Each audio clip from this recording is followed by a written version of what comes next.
اعوذ باللہ من الشیطان اللعین الرجیم بسم اللہ الرحمن الرحیم رب اشرح لی صدری ویسر لی امری واحلل عقدۃ من لسانی یفقہوا قولی رب یسر ولا تعسر انک علی کل شیء قدیر اللہم کن ولیک الحجۃ ابن الحسن صلواتک علیہ وعلی آبائہ فی ہذہ الساعۃ وفی کل ساعۃ ولیا وحافظا وقائدا وناصرا ودلیلا وعینا حتی تسکنہ ارضک طوعا وتمتعہ فیہا طویلا بفضلک ورحمتک یا ارحم الراحمین اللہم وفقنا لما تحب وترضا الہنا لا تکلنا الی انفسنا طرفۃ عین ابدا اما بعد فقد قال اللہ تبارک و تعالی فی محکم کتابہ و مبرم خطابہ وہو اصدق الصادقین بسم اللہ الرحمن الرحیم وَإِن طَائِفَتَانِ مِنَ الْمُؤْمِنِينَ اقْتَتَلُوا فَأَصْلِحُوا بَيْنَهُمَا فَإِن بَغَتْ إِحْدَاهُمَا عَلَى الْأُخْرَى فَقَاتِلُوا الَّتِي تَبْغِي حَتَّى تَفِيءَ إِلَى أَمْرِ اللَّهِ فَإِن فَاءَتْ فَأَصْلِحُوا بَيْنَهُمَا بِالْعَدْلِ وَأَقْسِطُوا إِنَّ اللَّهَ يُحِبُّ الْمُقْسِطِينَ صدق اللہ مولانا العلی العظیم۔ اور اگر مومنین کے دو گروہ آپس میں لڑ پڑیں تو ان کے درمیان صلح کرا دو، پھر اگر ان دونوں میں سے ایک دوسرے پر زیادتی کرے تو زیادتی کرنے والے سے لڑو یہاں تک کہ وہ اللہ کے حکم کی طرف لوٹ آئے، پھر اگر وہ لوٹ آئے تو ان کے درمیان عدل کے ساتھ صلح کرا دو اور انصاف کرو، یقیناً اللہ انصاف کرنے والوں کو پسند کرتا ہے۔ مومنین کرام، السلام علیکم ورحمۃ اللہ وبرکاتہ۔ سب سے پہلے آج مولا امام حسن مجتبی علیہ الصلاۃ والسلام کریم اہل بیت کی ولادت باسعادت کا دن ہے۔ آپ سب سروران گرامی کی خدمت میں، آپ مومنین کرام کی خدمت میں اور شیفتگان محمد و آل محمد علیہ الصلاۃ والسلام کی خدمت میں اس موقع پر ہدیہ تبریک اور تہنیت پیش کرتے ہیں اور اللہ رب العزت سے دعا کرتے ہیں کہ ہمیں تمام ائمہ اور بالخصوص حضرت امام حسن مجتبی علیہ الصلاۃ والسلام کی سیرت کا مطالعہ کرنے اور اس سیرت سے اپنی زندگی میں نورانیت لانے کی توفیق عطا فرمائے۔ مومنین کرام، سورہ مبارکہ حجرات کی آیت نمبر 9 کے حوالے سے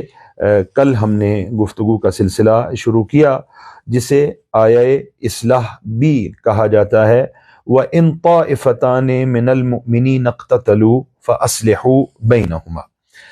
اس آیت کے حوالے سے داستان نزول کیا ہے اور اس کے نزول کی کیا داستانیں ہیں، مختلف بیانات یہاں پر علماء نے ذکر کیے۔ ہم نے ان کو ایک اجمالی طور پر اس کا جائزہ آپ کی خدمت میں کل پیش کیا اور اس حوالے سے ایک مختصر تبصرہ بھی عرض کیا کہ آیا یہ داستان نزول یا نزول کی داستانیں قابل قبول ہیں یا قابل قبول نہیں ہیں۔ اس کے بعد ہم نے آپ کی خدمت میں عرض کیا کہ مجموعی طور پر اس آیہ کریمہ سے کہ جو اپنی جگہ انتہائی اہمیت کی حامل ہے، چونکہ دو مومنوں اور مسلمانوں کے درمیان جو مسلمانوں کے دو دھڑے ہیں، اگر ان میں اقتتال ہو جائے، لڑائی جھگڑا ہو جائے تو ان کے درمیان صلح کی بات کر رہی ہے یہ آیت، لہٰذا یہ اپنی جگہ پر انتہائی اہمیت کی حامل ہے اور توجہ طلب ہے۔ عرض ہوا کہ اس آیت میں ہم کوشش کریں گے کہ بنیادی طور پر کیا مطالب ہمارے لیے رہنما کے طور پر اخذ کیے جا سکتے ہیں ان کو بیان کریں۔ اجمالی طور پر ہم نے دو مطالب کی طرف کل اشارہ کیا، البتہ ایک مطلب کو نسبتاً مفصل انداز میں عرض کیا، جبکہ دوسرا مطلب اختصار کے ساتھ آپ کی خدمت میں پیش کیا گیا۔ آیہ کریمہ کا جو پہلا حصہ ہے وَإِن طَائِفَتَانِ مِنَ الْمُؤْمِنِينَ اقْتَتَلُوا، اس کے حوالے سے عرض ہوا کہ پہلا نقطہ جو اس آیہ کریمہ سے ہمارے سامنے آتا ہے اور جو ہمارے لیے ایک رہنما اصول ہے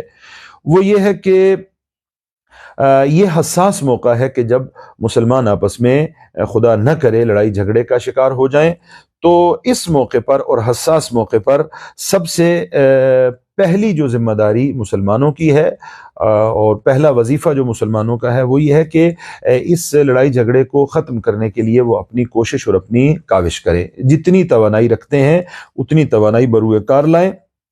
اور اس توانائی کو بروئے کار لا کر کوشش کریں کہ یہ مسئلہ یہیں پر اس کو ختم کیا جائے اور اس مشکل کو فوری طور پر برطرف کیا جائے۔ یہ پہلا درس اور پہلا سبق جو آیت سے ہمیں ملتا ہے۔ اور اس کے بعد ہم نے مولا امیر کائنات علی ابن ابی طالب علیہ السلام کی بصرہ والی جنگ کے حوالے سے بھی کہ وہاں پر کس طرح مولا نے پہلے صلح کی کوشش کی اور اس مشکل کو برطرف کرنے کے لیے کاوش اور کوشش کی، اور مسلم مشاجعی نامی اپنے ایک چاہنے والے کو کہ جو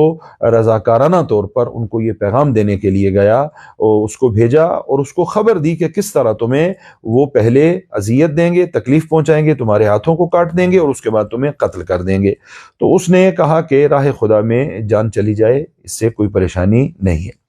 یہ نقطہ جو پہلا نقطہ تھا اس آیت سے آپ کی خدمت میں عرض ہوا۔ دوسرا حصہ اور دوسرا نقطہ جو اس آیت سے عرض ہوا وہ یہ ہے فَإِن بَغَتْ إِحْدَاهُمَا عَلَى الْأُخْرَى، فَإِن بَغَتْ إِحْدَاهُمَا عَلَى الْأُخْرَى، اگر ان دو طائفوں میں سے اور لڑائی جھگڑا کرنے والے دو گروہوں میں سے ایک دوسرے پر زیادتی کرنے والا ہو، ایک اگر دوسرے پر زیادتی کرے، تو یہاں آیت دوسرا وظیفہ اور دوسری ذمہ داری جو متعین کر رہی ہے وہ یہ ہے کہ جو ظالم ہے، جو ستمگر ہے، جو ستم کر رہا ہے، اس کی سرکوبی کی جائے گی۔ کب تک؟ جب تک وہ ظالم اپنے ظلم سے واپس نہیں آتا۔ یہ قرآنی اہداف میں سے ایک ہدف کے طور پہ اس کو ذکر کیا جا سکتا ہے کہ ظالم اور ستمگار جو ہے اس کے ظلم کا خاتمہ ہونا چاہیے، چونکہ جب تک ظالم کا ظلم اور ستمگار کا ستم جاری رہے گا اس وقت تک اصلاح تحقق پیدا نہیں کرے گی، صلح تحقق پیدا نہیں کرے گی۔ لہٰذا یہ ایک واضح قرآنی فیصلہ ہے کہ ظالم کو سرکوب کیا جائے اور ظالم کے مقابلے میں اٹھا جائے۔ اگر صلح اور حقیقی صلح برقرار کرنی ہے تو اس کے لیے ظالم کی سرکوبی بہت ضروری ہے اور اس کو بالکل نافذ کرنا چاہیے اور اس کو حاصل کرنا چاہیے۔ اس کے بعد یہاں تک ہم پہنچ گئے تھے اور ایک بات عرض کی تھی کہ امیر کائنات علی ابن ابی طالب علیہ السلام کی نورانی سیرت کو اگر ہم دیکھیں اور اس کا مطالعہ کریں تو ہمیں قرآنی اور الہی دستورات کی واضح جو ہے وہ جھلک امیر کائنات کی سیرت میں نظر آتی ہے کہ کس طرح مولا امیر کائنات ان قرآنی دستورات کو نافذ فرماتے ہیں۔ تینوں جہاد جو مولا امیر کائنات کی زندگی میں ہمیں بڑے جہاد نظر آتے ہیں، وہ ان تینوں میں ہم دیکھتے ہیں کہ پہلے مرحلے پر سرکار امیر کائنات علی ابن ابی طالب علیہ السلام اس بات کی کوشش فرمایا کرتے تھے کہ جو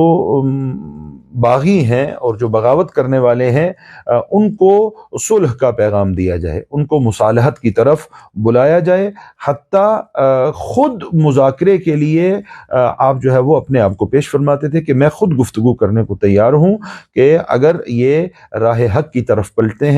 ہیں اور اپنی اس روش سے واپس آتے ہیں تو اس سے بہتر کوئی چیز نہیں ہے۔ ان کے سپاہیوں سے گفتگو فرماتے، ان کو واعظ و نصیحت فرماتے اور کہتے کہ جس راستے پہ تم چل رہے ہو یہ راستہ درست راستہ نہیں ہے،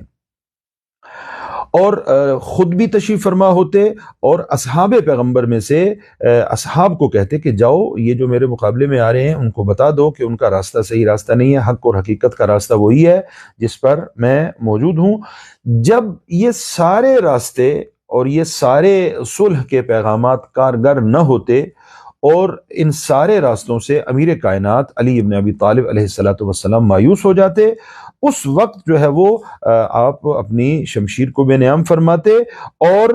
فقاتل التی تبغی کا الہی فرمان جو ہے اس کو جاری فرماتے۔ یہ سورہ حجرات کی 9 نمبر آیت کا جو فرمان ہے اس کو کب جاری فرماتے؟ فقاتل التی تبغی حتی تفیء الی امر اللہ، اس کو اس موقع پر کہ جب مذاکرہ اور مصالحہ اور صلح کے لیے کی جانے والی ساری کوششوں سے نا امید ہو جاتے۔ ابو سعید خدری سے ایک روایت منقول ہے، مومنین کرام توجہ فرمائیے اس روایت کی طرف اور اس کو سماعت فرمائیے۔ ابو سعید خدری سے ایک روایت منقول ہے اور اس نقل کے مطابق رسالت مآب صلی اللہ علیہ وآلہ وسلم نے ارشاد فرمایا کہ تمہارے درمیان ایک ایسی ہستی موجود ہے، اپنے اصحاب کو مخاطب کر کے کہا کہ تمہارے درمیان ایک ایسی ہستی موجود ہے کہ جو تعویل قرآن کے لیے اور احکام قرآنی کو، خدا کے احکامات کو جاری کرنے کے لیے اسی طرح جہاد کرے گی جس طرح میں نے تنزیل قرآن کے لیے جہاد کیا ہے، یعنی جس طرح میں تنزیل قرآن کے لیے راہ خدا میں جہاد کرتا ہوں، اسی طرح تمہارے درمیان ایک ایسی ہستی موجود ہے جو تعویل قرآن کے لیے اور احکام الہی کو جاری کرنے کے لیے، نافذ کرنے کے لیے کیا کرے گی؟ جہاد کرے گی۔ یہ سرکار رسالت مآب صلی اللہ علیہ وآلہ وسلم سے روایت منقول ہے۔ یہاں پر اس روایت کے مطابق، اور یہ روایت مناقب ابن شہر عاشوب میں موجود ہے، انہوں نے جب پاک پیغمبر نے جب یہ ارشاد فرمایا تو حضرت ابو بکر نے یہ پوچھا، یا رسول اللہ، آیا وہ میں ہوں کہ جو تعویل قرآن پر جہاد کرے گا اور احکام خدا کو جاری فرمائے گا؟ آیا وہ میں ہوں؟ پاک پیغمبر نے جواب میں فرمایا نہیں۔ حضرت ابو بکر نے سوال کیا، یا رسول اللہ، آیا تعویل قرآن پر جہاد کرنے والا جس کی آپ خبر دے رہے ہیں، آیا وہ میں ہوں؟ تو رسالت مآب صلی اللہ علیہ وسلم نے جواب میں فرمایا نہیں، آپ بھی نہیں ہیں۔ پھر ارشاد فرمایا وہ ہوگا کہ جو جوتوں کی مرمت کر رہا ہے، جوتوں کی مرمت کر رہا ہے۔ اور روایت کہتی ہے کہ جب دیکھا گیا تو وہاں پر سرکار امیر کائنات علی ابن ابی طالب علیہ الصلاۃ والسلام تشریف فرما تھے اور رسالت مآب صلی اللہ علیہ وآلہ وسلم کے پھٹے ہوئے جوتوں کی مرمت فرما رہے تھے۔ تو امیر کائنات کے بارے میں رسالت مآب صلی اللہ علیہ وآلہ وسلم نے فرمایا کہ امیر کائنات جو ہیں، علی جو ہیں، وہ تعویل قرآن پر اور خداوند متعال کے احکام کے اجرا پر اور نافذ اور جاری کیے جانے پر جہاد کریں گے، اور یہ حدیث پیغمبر میں نقل کیا گیا ہے۔ عمار یاسر رضی اللہ تعالی عنہ، حضرت عمار یاسر نے جب مولا امیر کائنات علی ابن ابی طالب علیہ الصلوۃ والسلام کی صلح کے لیے اور مصالحت کے لیے کوششیں اپنے سامنے اپنی آنکھوں سے ان کو مشاہدہ کیا، یہ بصرہ کی جنگ کے موقع پر دیکھا کہ کس طرح مولا امیر کائنات صلح کی کوشش فرما رہے ہیں، اور مولا امیر کائنات اس حکم الہی کو جاری فرما رہے ہیں کہ پہلے مصالحت کی کوشش ہونی چاہیے۔ جب دیکھا حضرت عمار یاسر نے کہ بصرہ والوں سے کس طرح مصالحت کی کوششیں کر رہے ہیں، تو عمار یاسر کو رسالت مآب صلی اللہ علیہ وآلہ وسلم کا وہ فرمان یاد آ گیا، اور انہوں نے اس وقت حضرت عمار یاسر نے یہ کہا کہ خدا کی قسم، اگر یہ بصرہ والے جنہوں نے بصرہ میں مولا امیر کائنات سے جنگ کی ہے، اگر یہ ہمارے ساتھ سخت سے سخت جنگ بھی کرے اور ہمیں پیچھے ہٹ جانے پر بھی مجبور کر دیں، تو ہم عقب نشینی بھی کریں گے اور پیچھے بھی ہٹیں گے۔ جو جہاد کے لیے بعض اوقات عقب نشینی کی جاتی ہے، جتنا بھی ہمارے ساتھ یہ سخت سے سخت مبارزہ کریں اور جنگ کریں، لیکن میں جانتا ہوں کہ ہم حق پر ہیں اور یہ باطل پر ہیں، ہم حق پر ہیں اور یہ باطل پر ہے۔ چونکہ حضرت عمار کو رسالت مآب صلی اللہ علیہ وآلہ وسلم کے وہ سارے فرامین یاد تھے کہ علی جو ہیں وہ تعویل قرآن پر جہاد کریں گے ایک طرف سے، اور دوسری طرف سے مولا امیر کائنات کی مصالحت کی کوششوں کو بھی اپنی آنکھوں سے مشاہدہ فرما رہے تھے کہ کس طرح حکم الہی کو جاری فرما رہے ہیں کہ دو طائفے اگر آپس میں لڑائی کریں تو پہلی کوشش یہ ہونی چاہیے کہ صلح کی۔ تو دیکھا کہ صلح کی کوشش کون کر رہا ہے؟ صلح کی مسلسل کوشش اور مصالحت کی مسلسل کوشش جو ہے وہ مولا امیر کائنات کی طرف سے ہو رہی ہے۔ حضرت عمار نے فرمایا کہ جتنی سخت جنگ بھی ہو جائے، مجھے یقین ہے اور مجھے تسلی ہے کہ ہم ہی حق پر ہیں، اور جو ہمارے مقابلے میں، جو علی کے مقابلے میں آیا ہے، وہ باطل پر ہے۔ اب یہاں پر ناظرین محترم، جو چیز قابل غور ہے اور جس پر دقت ہونی چاہیے اور جس کی طرف خاص توجہ ہونی چاہیے کہ ہم یہ دیکھیں کہ امیر کائنات نے اپنی زندگی میں یہ جو 3 بڑے جہاد فرمائے ہیں، ان 3 میں آیا مولا کی روش ایک ہی طرح کی روش تھی یا تینوں میں مولا کی روش الگ الگ روش تھی؟ اگر ایک ہی جیسی روش تھی تو کیوں تھی، اور اگر تینوں میں مولا امیر کائنات کی روش الگ الگ ہے تو اس کے پیچھے کیا حکمت ہے اور کیا فلسفہ ہے؟ یہاں پر جناب شافعی سے نقل کیا گیا ہے کہ اگر علی علیہ الصلوۃ والسلام نے جو رویہ اپنی زندگی میں ہونے والے 3 طرح کے جہاد میں اپنایا ہے،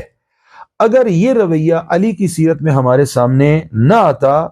تو ہمیں پتہ ہی نہ چلتا کہ اگر مسلمان بغاوت کریں اور مسلمان آپس میں جھگڑا کریں تو اس کے مقابلے میں الہی حکم اور الہی فرمان کو کس طرح جاری کیا جا سکتا ہے اور نافذ کیا جا سکتا ہے۔ کہا کہ یہ علی کی سیرت ہے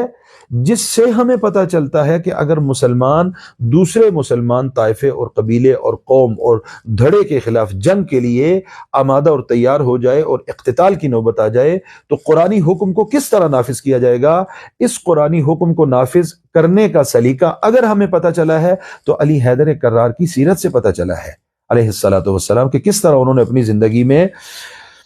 اور علی علیہ الصلوۃ والسلام کی وہ نورانی سیرت ہے کہ جس میں ہمیں پتہ چلتا ہے کہ جو باغی ہیں ان کے ساتھ اقتتال کس طرح کیا جائے اور باغیوں کے خلاف اسلامی حکم کو اور قرآنی حکم کو کس طرح سے جاری کیا جائے۔ اب دیکھیں کیا کیا مولا امیر کائنات علی حیدر کرار علیہ الصلوۃ والسلام نے، اور اس روشنی میں سورہ حجرات کی 9 نمبر آیت کی روشنی میں کس طرح الہی حکم کو اور قرآنی حکم کو امیر کائنات نے جاری فرمایا۔ بصرہ والوں کو جب شکست دی مولا امیر کائنات نے، یہاں سے میں توجہ چاہوں گا، بصرہ والوں کو جو بصرہ میں مولا امیر کائنات سے جنگ لڑنے کے لیے آئے تھے، اور جب وہ جنگ میں شکست کھا چکے ہیں تو اب ان کے لیے کوئی ایسی پناہ گاہ نہیں تھی کہ جس کے سہارے وہ اپنی جنگ کو آگے جاری رکھ سکتے۔ وہ شکست خوردہ ہو چکے تھے، ان کا کوئی محفوظ ٹھکانہ نہیں تھا، اور ان کے جو سرکردہ افراد تھے وہ اس بصرہ کی جنگ میں مارے گئے تھے، اور ان کی جو مجموعی طاقت ہے وہ ختم ہو چکی تھی۔ اب ان کی طرف سے کوئی خطرہ نہیں تھا مولا امیر کائنات علی ابن ابی طالب کے اس لشکر کو۔ اب بصرہ کی جنگ میں چونکہ صورتحال ایسی تھی، لہٰذا امیر المومنین علی ابن ابی طالب علیہ الصلوۃ والسلام نے اپنی سپاہ کے لیے یہ فرمان صادر فرمایا، اور جناب شافعی کا وہ جملہ کہ علی کی سیرت سے پتہ چلتا ہے کہ مسلمانوں میں اگر اقتتال کی نوبت آ جائے تو باغی گروہ کے ساتھ کیسا رویہ اپنانا ہے، یہ علی کی سیرت سے پتہ چلتا ہے۔ جب بصرہ میں وہ شکست کھا گیا لشکر جو مولا امیر کائنات کے مقابلے میں آیا تھا، تو امیر کائنات نے اپنے فاتح لشکر کو یہ حکم دیا اور یہ دستور صادر فرمایا، کہا کہ بچوں کو قیدی مت بنانا، بچوں کو اسیر نہیں کرنا، جو زخمی ہیں انہیں قتل نہ کرنا، بچوں کو اسارت کی اجازت نہیں ہے، زخمیوں کو قتل کرنے کی اجازت نہیں ہے، اور جو بھاگ گئے ہیں، جو دوڑ رہے ہیں، بھاگ رہے ہیں، ان کے پیچھے جانے کی ضرورت بھی نہیں ہے، جو اپنے گھر میں پناہ لے لے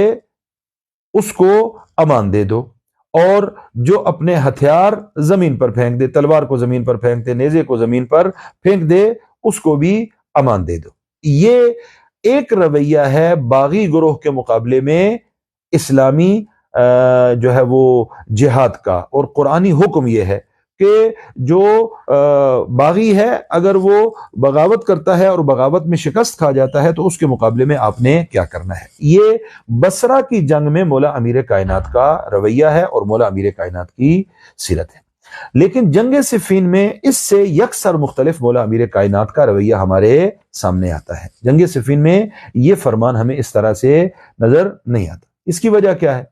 چونکہ صفین میں جو لشکر مولا امیر کائنات کے مقابلے میں آیا تھا، شام والے جو مولا امیر کائنات کے مقابلے میں آئے تھے، ان کی پناہ گاہ ابھی موجود تھی اور ان کا سربراہ بھی ابھی موجود تھا، وہ سربراہ ابھی زندہ تھا، موجود تھا، اور خلیفہ کے مقابلے میں یعنی مولا امیر کائنات علی ابن ابی طالب علیہ الصلوۃ والسلام کے مقابلے میں وہ دوبارہ سے لشکر کشی کر سکتا تھا، اور وہ جو اس کا مقر تھا اور اس کا جو ٹھکانہ تھا ابھی اس کو فتح نہیں کیا گیا تھا، لہٰذا امیر المومنین علی ابن ابی طالب علیہ الصلوۃ والسلام نے وہ فرمان صادر نہیں فرمایا جو بصرہ میں صادر فرمایا تھا، جو دستور بصرہ کے لشکر کی شکست کے بعد مولا امیر کائنات نے دیا تھا، وہ صفین میں مولا امیر کائنات کے مبارک الفاظ کی صورت میں ہم نے نہیں سنا، ان کے بارے میں نہیں فرمایا۔ یہاں پر برادران اہل سنت کے منابع میں یہ ہے کہ مختلف الفاظ میں یہ واقعات اور مولا امیر کائنات کی سیرت کا تذکرہ ملتا ہے کہ کس طرح امیر کائنات نے سیرت اپنائی اور کیا مولا کا رویہ تھا۔ یہاں پر بعض تعبیریں ہیں، فرماتے ہیں کہ علی ابن ابی طالب علیہ الصلوۃ والسلام باغی گروہ کے ساتھ مصروف پیکار ہوئے، مصروف جہاد ہوئے، اور سارے اصحاب رسالت مآب صلی اللہ علیہ وآلہ وسلم اور اہل بدر جو ہیں وہ مولا امیر کائنات کے ساتھ تھے، اور علی نے جس کے ساتھ بھی اپنی زندگی میں جہاد فرمایا ہے تو اس میں شک نہیں ہے کہ علی اس جہاد میں حق پر تھے، اور کسی نے بھی علی کی مخالفت نہیں کی مگر وہی باغی لوگ کہ جو علی علیہ الصلوۃ والسلام کے مقابلے میں آگے۔ اب یہاں پر وہ بڑا مشہور و معروف واقعہ جو تاریخ کی کتابوں میں مذکور ہے کہ پیغمبر گرامی اسلام صلی اللہ علیہ وآلہ وسلم نے عمار سے کہا تھا کہ اے عمار، تجھے باغی گروہ جو ہے وہ قتل کرے گا، تیری شہادت باغی گروہ کے ہاتھوں ہوں گی۔ جناب عبداللہ ابن عمر نے حاکم شام سے پوچھا، حاکم شام کو کہا کہ رسالت مآب صلی اللہ علیہ وآلہ وسلم نے یہ فرمایا ہوا ہے حضرت عمار کے بارے میں، اور تم نے عمار کو قتل کر دیا، تم نے عمار کو جنگ میں شہید کر دیا۔ تو حاکم شام اس حدیث کا انکار نہیں کر سکا، اس کی ہمت نہیں ہوئی کہ اس حدیث کا انکار کرے، لہٰذا اپنے آپ کو مبرہ کرنے کے لیے اور شہادت عمار سے اپنے آپ کو بے نیاز کرنے کے لیے کہا کہ علی کو میں نے قتل نہیں کیا یا میرے فرمان سے علی قتل نہیں ہوا، بلکہ علی اس لیے قتل ہوا ہے کہ علی میں نے عمار کو قتل نہیں کیا، بلکہ عمار اس وجہ سے قتل ہوا ہے چونکہ وہ علی کے لشکر میں شامل تھا اور مجھ سے لڑنے کے لیے علی کے لشکر میں شامل ہو کر یہاں پر آیا تھا، یعنی وہ جواب نہیں دے سکا کہ عمار کا قاتل وہی حاکم شام ہے۔ اسی طرح اور بہت ساری یہاں پر برادران اہل سنت کے علماء کی تعبیرات موجود ہیں کہ جس سے پتہ چلتا ہے کہ امیر کائنات علی ابن ابی طالب نے علیہ الصلوۃ والسلام اس حکم الہی اور فرمان الہی کو جاری فرمایا کہ دو مسلمان گروہوں میں اگر اقتتال کی نوبت آ جائے تو پہلا مرحلہ یہ ہے کہ ان کے درمیان مصالحت کی جتنی کوشش ہو سکتی ہے اتنی کوشش کی جانی چاہیے۔ تیسرا نقطہ جو اس آیہ کریمہ سورہ حجرات کی آیت نمبر 9 سے ہمارے سامنے آتا ہے اور جس کا استفادہ یہاں سے کیا جا سکتا ہے وہ یہ ہے کہ حتی تفیع الی امر اللہ، حتی تفیع الی امر اللہ، یہاں تک کہ وہ اللہ کے حکم کی طرف پلٹ آئے، یہاں تک کہ وہ اللہ کے حکم کی طرف لوٹ آئے۔ اس کا مطلب کیا ہے؟ تعدیب اور ان کو ظالموں کو ستمگروں کو ادب سکھانے کے لیے جو یہ قرآنی حکم ہے اس کی لمٹ ہے، اس کی حد ہے، اور اگر ظالموں اور ستمگروں کے ساتھ قرآن کریم نے جہاد کا حکم دیا ہے تو یہ جہاد جہاد تعدیبی ہے، یعنی ان کو ادب سکھانے کے لیے قرآن نے جہاد کا حکم دیا ہے۔ چونکہ جہاد تعدیبی ہے لہٰذا اس کی حد مقرر ہے، لہٰذا یہ محدود ہے، یہ نامحدود نہیں ہے کہ جب تک تمہارا دل چاہے، جب تک تمہاری خواہش ہو ان کے ساتھ تم جہاد کرتے رہو، جو تمہارا دل چاہے وہ کرتے رہو۔ یہ تیسرا حکم ہے اور تیسرا دستور ہے جو سورہ حجرات کی اس 9 نمبر آیت سے ہمارے سامنے آتا ہے اور جس کا استفادہ ہم یہاں سے کر سکتے ہیں کہ اگر تم ظالم کے ساتھ جہاد کرنا چاہتے ہو، قتال کرنا چاہتے ہو تو یہ قرآنی دستور ہے تیسرا، تو ظالم کے ساتھ قتال اور ظالم کے ساتھ جہاد جو ہے وہ محدود ہے، لا محدود نہیں ہے۔ چونکہ قرآن نے جو قتال کا حکم دیا ہے وہ قتال کا حکم انتقام کے جذبے کی وجہ سے نہیں دیا گیا، کوئی انتقام نہیں لینا کسی سے، انتقام کے لیے قرآن یہ دستور صادر نہیں فرما رہا،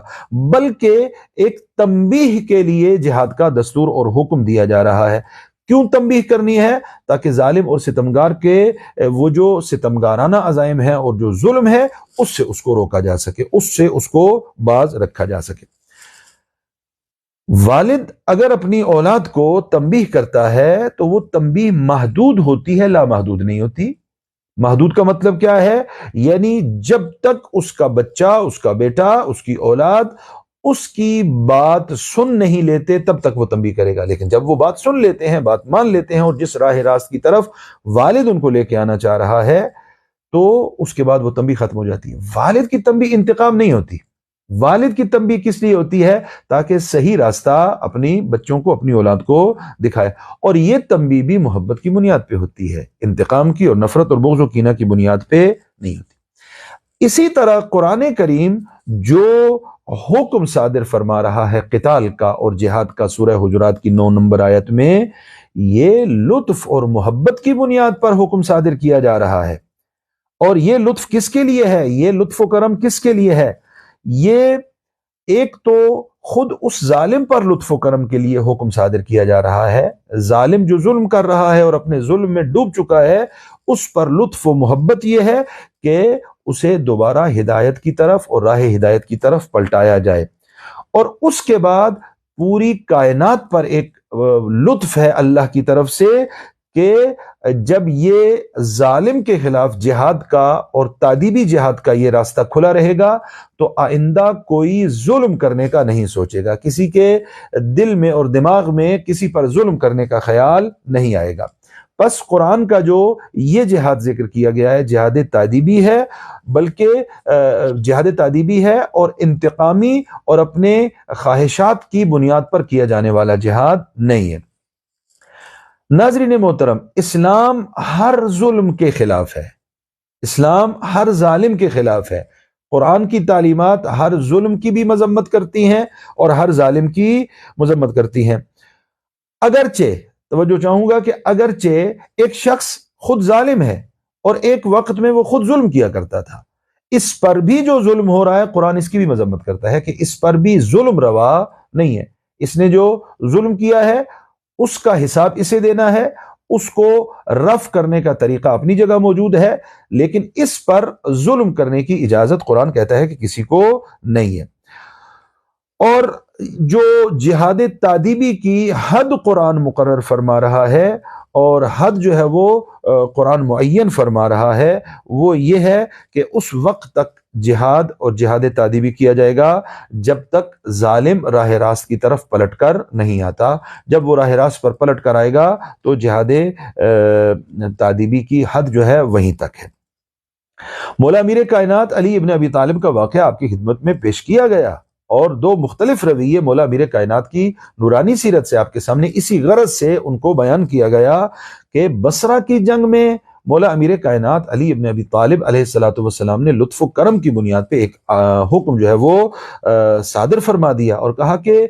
جس کام کے لیے جہاد تھا وہ کام حاصل ہو چکا ہے، اب کسی کو ان کے خلاف کوئی قدم اٹھانے کی ضرورت نہیں ہے، چونکہ وہ جو فتنے کی بنیاد تھے، وہ جو فساد کی بنیاد تھے، وہ جو بغاوت کی بنیاد تھے، وہ چلے گئے، وہ قتل ہو گئے ہیں۔ اب جو ان کے بچے ہیں، ان کے بچوں کا کوئی گناہ نہیں ہے، ان کے بچوں کی کوئی خامی اور کوئی غلطی نہیں ہے، ان کی جو بیویاں ہیں ان کا اپنی طرف سے کوئی اختیار نہ تھا، لہٰذا ان پر کوئی ظلم کرنے کی اجازت مولا امیر کائنات نے نہیں دی۔ مولا امیر کائنات کے حکم کی روشنی میں نہ تو بچوں کو قیدی بنایا گیا اور نہ ہی بصرہ میں جہاد کرنے والوں کی بیویوں کو اسارت میں اور کنیزی کے طور پہ اخذ کیا گیا اور نہ ہی ان کے اموال کو غارت کیا گیا، بلکہ جو مال ان کا جو مولا امیر کائنات سے جنگ کے لیے آئے تھے بچ گیا تھا، وہ ان کے بچوں اور ان کے خواتین کو واپس پلٹا دیا گیا۔ مومنین کرام، یہاں پر اس آیہ کریمہ میں یعنی سورہ مبارکہ حجرات کی جو 9 نمبر آیت جس کے حوالے سے ہم گفتگو کر رہے ہیں، یہ قابل غور نقطہ آپ کی خدمت میں عرض کرنا ضروری ہے کہ یہ قرآن کریم کی آیت بطور مطلق صلح اور مصالحت کا دستور دے رہی ہے، بطور مطلق مصالحت کا حکم جو ہے وہ دیا جا رہا ہے۔ پہلے مرحلے پہ جو حکم دیا گیا ہے وہ مصالحت کا ہے اور اس کو عدل کے ساتھ مقید نہیں کیا۔ مرحلہ اول میں جو حکم دیا ہے مصالحت کا، اصلاح کا جو حکم دیا ہے، اس میں عدل کی قید نہیں لائی گئی۔ لیکن اس کے بعد جب ظالم کی سرکوبی اور ظالم کو انجام تک پہنچانے کی بات کی گئی ہے اور ظالم کو راہ راست کی طرف لانے کی بات کی گئی ہے، تو وہاں پر اصلاح کی جو ہے وہ حکم جو ہے وہ دیا گیا ہے۔ دوسری صورت میں جب ظالم کو راہ راست کی طرف لانے کی بات کی اور اصلاح کی بات کی، یہاں پر عدل کی قید کو ذکر کیا ہے۔ پہلے عدل کی قید کو ذکر نہیں کیا مصالحہ کا تذکرہ کرتے ہوئے، مصالحت کا تذکرہ کرتے ہوئے، لیکن بعد میں جب ظالم کو راہ راست پہ لانے کی بات کی ہے تو وہاں پر عدل کے ساتھ اس کو مقید کر دیا ہے۔ اور پھر اقسطو کے ساتھ ایک تاکید کو بھی ذکر فرمایا، اور اقسطو تاکید کی صورت میں لانے کے بعد آخر میں جملہ تعلیلیہ لایا، ان اللہ یحب المقسطین، کہ اللہ انصاف کرنے والوں سے محبت کرتا ہے اور اللہ انصاف کرنے والوں کو پسند کرتا ہے۔ اس کا سبب کیا ہے کہ پہلے بطور مطلق اصلاح اور مصالحت اور صلح کی بات کی، بعد میں جب ظالموں کے پلٹنے کی بات ہوئی تو وہاں پر عدل کی بات کی اور انصاف کی اور قسط کی بات، اور اس کو مؤکد کیا کہ انصاف کا دامن ہاتھ سے نہ۔ شاید اس کی وجہ یہ ہو، بعض علماء نے یہاں پر ذکر کیا کہ شاید کہا جائے کہ اس کی وجہ یہ ہے کہ جب تک ابھی کوئی قتل و کشتار نہیں ہوا تھا، قتل و غارت نہیں ہوئی تھی، اور مسلمانوں کے ہاتھ ایک دوسرے کے خون سے رنگین نہیں ہوئے تھے، لہذا اس مرحلے تک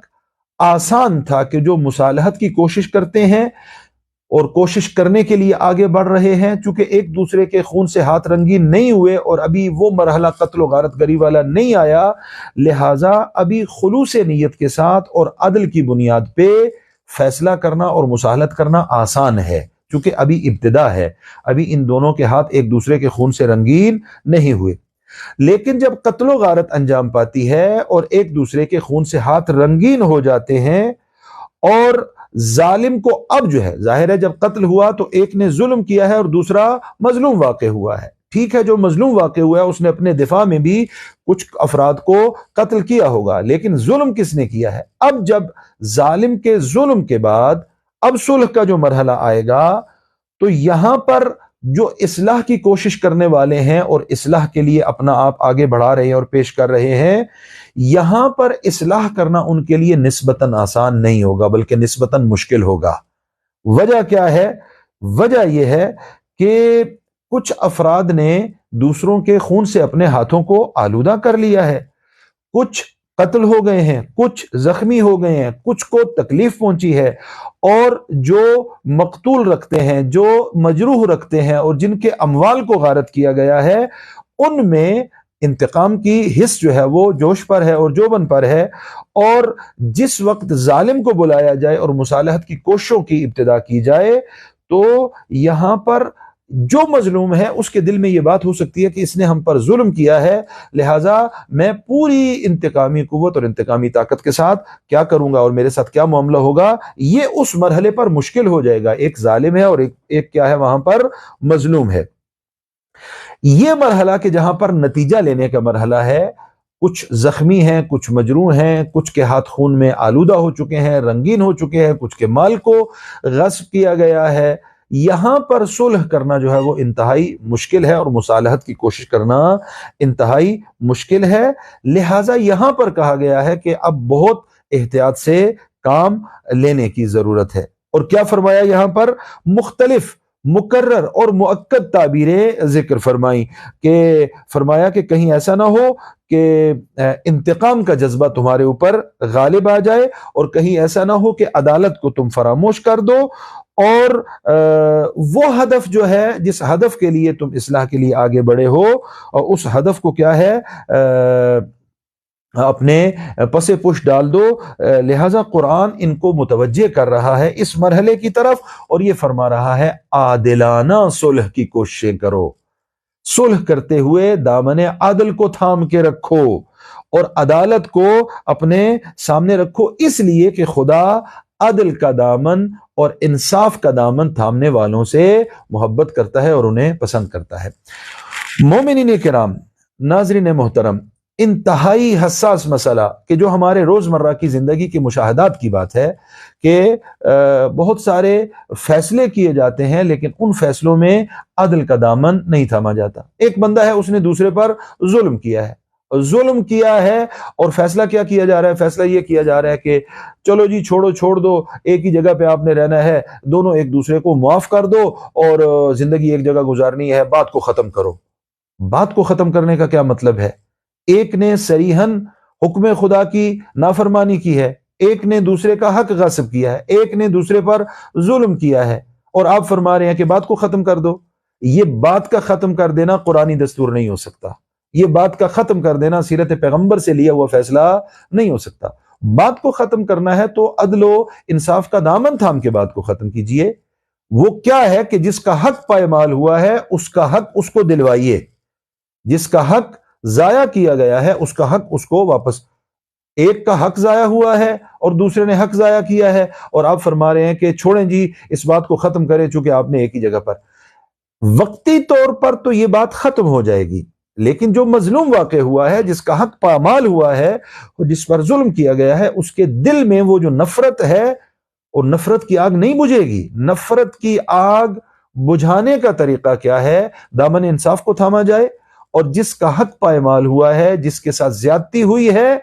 اس کی زیادتی کا جبران کیا جائے، اور قرآنی اور الہی اور اسلامی فیصلے کے مطابق اس کا جبران کیا جائے۔ تو اس طریقے سے یہ کام کیا جا سکتا ہے،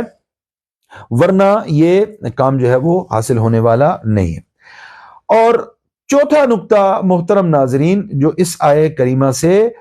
بیان کیا جا سکتا ہے اور اس کا نتیجہ ہم لے سکتے ہیں، فَأَصْلِحُوا بَيْنَهُمَا بِالْعَدْلِ، فَأَصْلِحُوا بَيْنَهُمَا بِالْعَدْلِ، تو ان کے درمیان عدل کے ساتھ صلح کرا دو۔ دو جھگڑا کرنے والوں کے درمیان اگر آپ صلح کروا رہے ہیں، اللہ نے آپ کو یہ توفیق دی ہے، تو آپ کو صلح کیسے کروانی ہے؟ دامن عدل کو تھام کر۔ اصلاح اور صلح اور مصالحت جو ہے وہ عدالت کی بنیاد پہ ہونی چاہیے۔ صرف جھگڑا ختم نہیں کرنا، صرف لڑائی جھگڑے کو ختم وقتی طور پہ نہیں کرنا۔ وقتی طور پہ لڑائی جھگڑے کو ختم کرنے کا مطلب کیا ہے؟ کہ وہ راکھ کے نیچے وہ چنگاری ابھی باقی ہے، وہ نفرت کا بیج ابھی باقی ہے، اور کسی موقع پر یہ دوبارہ نفرت کی جو چنگاری ہے یہ شعلہ ور ہو سکتی ہے، اور پھر دوبارہ سے وہ بغض و کینہ اور بغض و عناد جو ہے وہ سامنے آ سکتا ہے۔ کرنا کیا ہے؟ کرنا یہ ہے کہ حق کو حقدار تک پہنچانا ہے، جو جس کا حق ہے وہ آپ اس تک پہنچائیں۔ تب آپ نے فَأَصْلِحُوا بَيْنَهُمَا بِالْعَدْلِ کا الہی فیصلہ امپلیمنٹ کیا ہے، فَأَصْلِحُوا بَيْنَهُمَا بِالْعَدْلِ۔ لیکن اگر آپ چھوڑ دو جی گزارا کرو جی، بس جی ختم ہوگی جی بات کو ختم کرو جی، اگر آپ یہ کر رہے ہیں، آپ اپنی مرضی کا فیصلہ کر رہے ہیں، آپ اپنی سوچ کے مطابق فیصلہ کر رہے ہیں، آپ ایک معاشرتی فیصلہ کر رہے ہیں، آپ قرآنی اور الہی فیصلہ نہیں فرما رہے۔ آپ جھگڑا ختم کر رہے ہیں، لیکن آپ قرآنی فیصلہ عدالت کے ساتھ جھگڑا ختم کرنے والا اس کو نافذ نہیں فرما رہے۔ نزاع کی جو بنیاد ہے اس کو ختم کیا جائے، جھگڑے کی جو بنیاد ہے اس کو ختم کر دیا جائے، تاکہ وقتی طور پر آپ کو نتیجہ نہ ملے، ہمیشہ کے لیے جھگڑے کی بنیاد کو ختم کر دیا جائے۔ یہ جو جملہ ہے فَأَصْلِحُوا بَيْنَهُمَا بِالْعَدْلِ وَأَقْسِطُوا إِنَّ اللَّهَ يُحِبُّ الْمُقْسِطِينَ، اس کا مطلب کیا ہے؟ اس سے یہی سمجھ میں آتی ہے کہ اسلام میں مصالحت کی بنیاد، اسلام میں قضاوت کی بنیاد، تمام اختلافات میں اسلامی قضاوت کی بنیاد کیا ہونی چاہیے؟ وہ احقاق حق ہے۔ اس کی طرف توجہ فرمائیے۔ دین مبین اسلام اور تعلیمات قرآن کریم میں اصلاح کی بنیاد، مصالحت کی بنیاد، فیصلہ کرنے کی بنیاد کیا ہونی چاہیے؟ احقاق حق، یعنی جو جس کا حق ہے اس تک پہنچایا جائے۔ اگر آپ حق کو حقدار تک پہنچا رہے ہیں تو آپ قرآنی فیصلے پر عمل کر رہے ہیں۔ صرف جھگڑا ختم کرنا قرآنی فیصلہ نہیں ہے، صرف نزاع کو ختم کر دینا وقتی طور پر یہ قرآنی فیصلہ نہیں ہے. یہ دنیا کا قانون تو ہو سکتا ہے، یہ معاشرے کا بنایا ہوا قانون تو ہو سکتا ہے، یہ قرآنی اور الہی قانون نہیں ہے. دنیا کا قانون یہ ہے، توجہ چاہوں گا، دنیا کا فیصلہ یہ ہے، عقلاء عالم کا قانون یہ ہے، کوئی جھگڑا نہیں ہونا چاہیے. عقلاء عالم یہ کہتے ہیں کہ ہم اس معاشرے میں امن دیکھنا چاہتے ہیں، ہم اس معاشرے میں مصالحت دیکھنا چاہتے ہیں، لہذا ہمیں کوئی جھگڑا نظر نہیں آنا چاہیے. اب جھگڑا نظر نہیں آنا چاہیے، لڑائی نظر نہیں آنی چاہیے، یہ معاشرتی فیصلہ ہے. چاہے حق حقدار تک پہنچتا ہے، مجھے اس سے غرض نہیں ہے، حق حقدار تک نہیں پہنچتا، مجھے اس سے غرض نہیں ہے. میں یہ چاہتا ہوں کہ میرے معاشرے میں ظاہری طور پر امن برقرار ہو، میں اس سے سروکار رکھتا ہوں. ظالم کائنات میں ہے یا ظالم کائنات میں نہیں ہے، ظالم معاشرے میں ہے یا ظالم معاشرے میں نہیں ہے، مجھے اس سے سروکار نہیں ہے. میں کیا چاہتا ہوں؟ میں چاہتا ہوں کہ انصاف، ظاہری طور پر میرا معاشرہ پر امن ہے اور مجھے امن جو ہے وہ دیکھنے کو مل رہا ہے. یہ مدنی اور معاشرتی قانون ہے. اسلام کیا کہتا ہے؟ اسلام یہ کہتا ہے کہ ظالم کا وجود معاشرے کے لیے نقصان دہ ہے. میں ظالم کو نہیں دیکھنا چاہتا. تعلیمات قرآنی، تعلیمات اسلامی ظالم کی مخالفت کرتی ہیں، اور تعلیمات اسلامی یہ چاہتی ہیں ظالم نہیں ہونا چاہیے اور حق حقدار تک پہنچنا چاہیے. میں، اسلام اور قرآن یہ کہتے ہیں ہم نہیں دیکھ سکتے کہ ظالم وہ اپنی مرضی سے ظلم کرتا رہے اور مظلوم اس کے ظلم کے نتیجے میں آہو بکا اور نالہ و فریاد کرتا رہے اور اسلام اور قرآن بیٹھ کر دیکھتے رہیں. یہ مدنی اور معاشرتی قانون کی روح سے یہ خاموشی تو شاید جائز ہوگی، لیکن قرآنی اور اسلامی قانون کے مطابق ظالم کے ظلم پر خاموشی یہ روا نہیں ہے اور حق کو حقدار تک پہنچانا ہے. اور نزاع کو اور جھگڑے کو اگر آپ حقیقی معنوں میں ختم کرنا چاہتے ہیں تو ایک ہی اس کی صورت ہے کہ حق کو حقدار تک پہنچایا جائے. اگر حق حقدار تک پہنچے گا، نفرتیں بھی ختم ہوگی، لڑائی بھی ختم ہوگی، جھگڑا بھی ختم ہوگا، اور یہ ہمیشہ کے لیے ہوگا، وقتی طور پر بھی نہیں ہوگا. مثلا ہمارے معاشرے میں کیا ہو رہا ہے یا کیا ہو سکتا ہے؟ دو افراد میں اختلاف ہے، دو افراد میں نزاع ہے، دو افراد میں جھگڑا ہے، اور یہاں پر کیا کیا جاتا ہے؟ یہاں اس جھگڑے کو ختم کیا جاتا ہے. کہا جاتا ہے کہ جھگڑا ختم کرو، اس جھگڑے کو ہم نے ختم کرنا ہے. جھگڑا ختم کرتے ہوئے ہمارے معاشرے میں کیا کیا جاتا ہے؟ مظلوم سے کہا جاتا ہے خاموش ہو جاؤ، بولنا نہیں ہے. اور یہ عملی طور پر کیا جاتا ہے. 4-5 جو ہے وہ بڑے جو افراد ہوتے ہیں مخصوص قسم کے، ووٹ کھڑے ہوتے ہیں، بھائی میں جو کہہ رہا ہوں کہ خاموش ہو جاؤ، بھائی وہ مظلوم واقع ہوا ہے، اس کا حق ضائع ہوا ہے. آپ کہہ رہے ہیں کہ خاموش ہو جاؤ، آپ کے یہ کہنے سے اس کا حق اس تک پہنچ جائے گا، اس کا حق اس کو مل جائے گا، وہ مظلوم ہے. یہاں کیا کیا جاتا ہے جھگڑا ختم کرنے کے لیے؟ خاموش رہنا، بولنا نہیں ہے. اس کا مطلب کیا ہے بولنا نہیں ہے؟ یعنی چپ رہو، تمہارا حق پامال ہوا ہے، پامال ہو جائے. تمہارے حق کو ضائع کیا گیا ہے، ضائع ہونے دو. اپنے حق کے ضائع ہونے پہ تم نے بولنا نہیں ہے. اچھا، یہ جو حق پامال ہو گیا اور اس کو خاموش کرا دیا گیا، اب یہ چنگاری اس خاکستر کے نیچے اور اس راکھ کے نیچے باقی ہے. اور اگر کسی موقع پر اس شخص کے لیے موقع مناسب آیا تو یہ شعلہ ور ہو جائے گی، اور مظلوم اپنے حق کو حاصل کرنے کے لیے کیا کرے گا؟ دوبارہ سے اٹھ کھڑا ہوگا. تو چوتھا نقطہ اور چوتھا درس جو اس آیت سے ہمیں ملتا ہے وہ یہ ہے کہ جھگڑا ختم کرنے کا صحیح اور قرآنی اور اسلامی طریقہ یہ ہے کہ جو حقدار، جو حق ہے کسی کا، وہ اس تک پہنچایا جائے اور اس طریقے سے ہمیشہ ہمیشہ کے لیے اس جھگڑے کو ختم کر دیا جائے. اللہ رب العزت کی بارگاہ میں دعا کرتے ہیں کہ ہمیں دامن قرآن اور دامن اہل بیت علیہ الصلوۃ والسلام سے متمسک رہنے کی توفیق عطا فرمائے. جو برادران اپنے میسیجز کے ذریعے ہمارے ساتھ جڑے ہوئے ہیں، ہم ان سب کی توفیقات خیر کے لیے دعا ہے. جو مریض رکھتے ہیں ان کے مریضوں کی شفا یابی کے لیے دعا ہے. کریم اہل بیت حضرت امام حسن مجتبیٰ علیہ الصلوۃ والسلام کو اللہ کی بارگاہ میں وسیلہ بنا کر دعا کرتے ہیں کہ جو مریض رکھتے ہیں اللہ رب العزت ان کے مریضوں کو شفائے کاملہ و عاجلہ عطا فرمائے، جنہوں نے اپنے مریضوں کے لیے التماس دعا کہا ہے ان کی شفا یابی کے لیے دعا گو ہیں، جنہوں نے اپنے مرحومین کے لیے دعا کا کہا ہے اللہ رب العزت ان کے مرحومین کو محمد و آل محمد کی شفاعت سے بہرہ مند فرمائے، اور اللہ رب العزت کی بارگاہ میں دعا گو ہیں کہ ہمیں دامن قرآن اور دامن اہل بیت علیہم الصلوۃ والسلام سے متمسک رہنے کی توفیق عطا فرمائے۔ اپنی دعائے خیر میں ہمیں بھی یاد رکھیں۔ والسلام علیکم ورحمۃ اللہ وبرکاتہ۔